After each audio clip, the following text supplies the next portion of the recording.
E nel frattempo sull'argomento è stato ascoltato in Commissione Ambiente al Senato il responsabile di Mare Amico Claudio Lombardo. Tra i componenti in commissione, presieduta dall'agrigentino Giuseppe Marinello, che hanno seguito con attenzione l'audizione, anche il senatore a vita Renzo Piano. Ascoltiamo dunque Claudio Lombardo.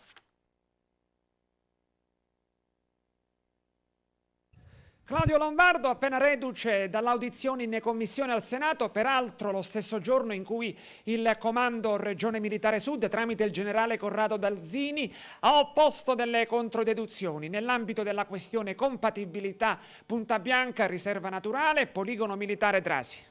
Sì, ma la situazione è molto chiara, che ne dica l'esercito e Dalzini che giustamente difende il suo.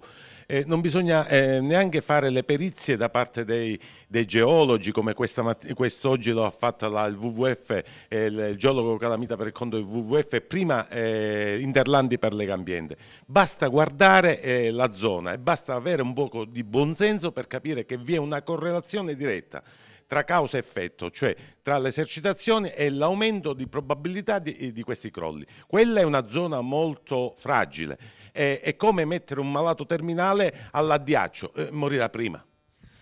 In commissione al Senato siete stati ascoltati anche da Renzo Piano, dal senatore a vita, che prendeva appunti. Sì, questa è stata una cosa molto emozionante perché il senatore a vita Renzo Piano non molto spesso partecipa a queste riunioni in Commissione Ambiente. Ieri c'era ed era molto interessato e poi si è pure complimentato e dispiaciuto per la situazione agrigentina.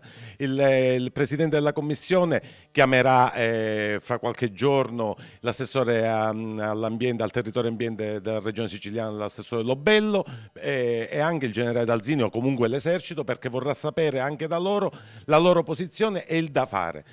Questa situazione finalmente ha superato la Sicilia, quindi è arrivata a Roma e spero che questa sia la volta buona per risolverla.